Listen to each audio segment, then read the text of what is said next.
For the Lord has truly risen. Alleluia. Let us pray.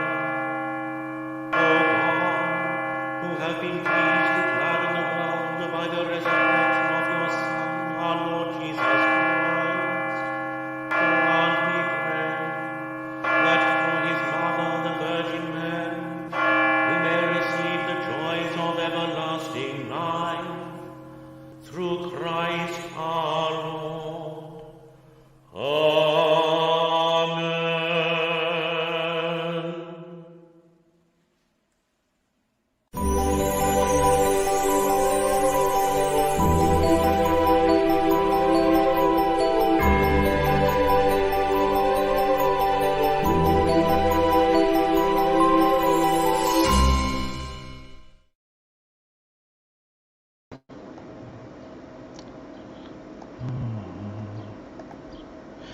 Meditations for every day in the year by Bishop Richard Challoner.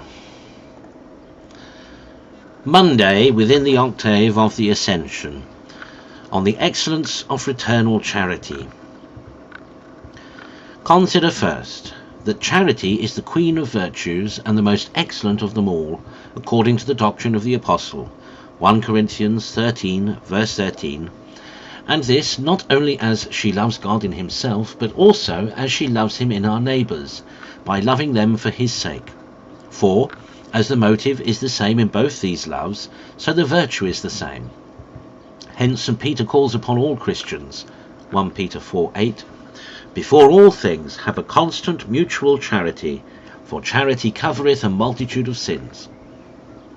And St. Paul, Colossians 3, verse 14, above all these things have charity, which is the bond of perfection. He adds, in Romans 8, verses 8-10, that the love of our neighbours is the fulfilling of the law and commandments of God. And Galatians, verse 14, that all the law is fulfilled in this one word, thou shalt love thy neighbour as thyself. Hence also St. John, the beloved disciple, both in his words and in his writings, continually inculcated this duty of loving each other as the favourite virtue of Jesus Christ, and in a manner the whole duty of a Christian. O my soul, let us then embrace with all our affections this amiable virtue, this chief favourite of Christ and his saints. Let us value it as an inestimable treasure, and be ever willing rather to lose anything else than this blessed charity. Consider secondly, that we may with truth apply to charity what the wise man writes of wisdom, that all good things come to him together with her, and innumerable riches through her hands. Wisdom 7, verse 11. What these riches are that come through the hands of charity we learn from the Apostle, 1 Corinthians 13:4, etc. Charity is patient, is kind. Charity envieth not, dealeth not perversely, is not puffed up, is not ambitious, seeketh not her own. That is, she is not selfish. She is not provoked to anger, she thinketh no evil, she rejoiceth not in iniquity.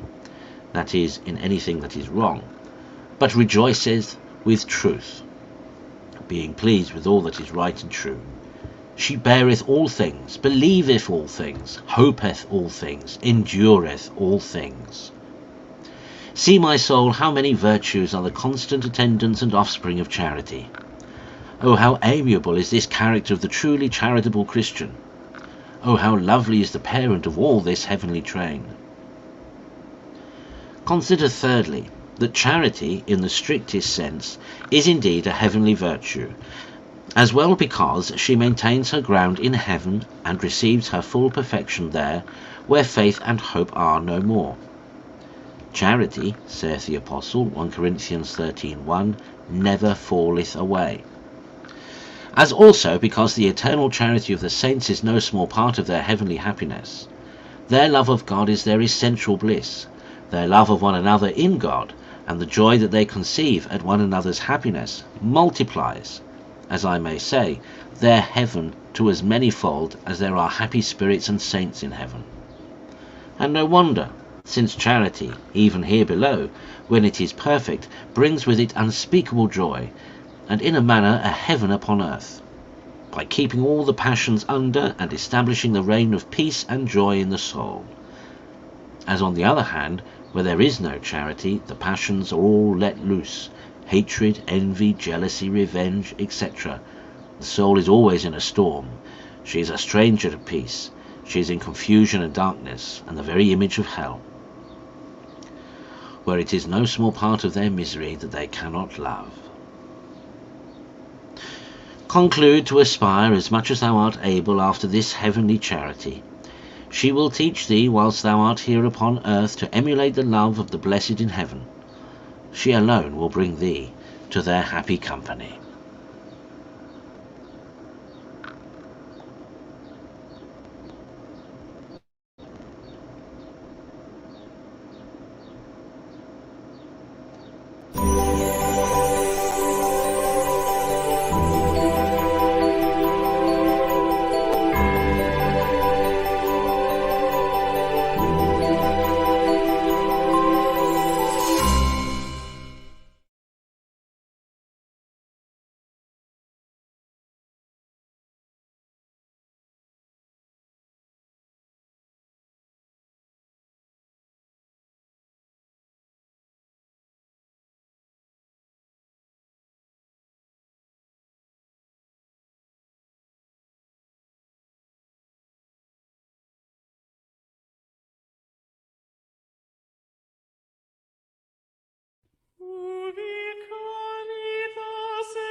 Congregavi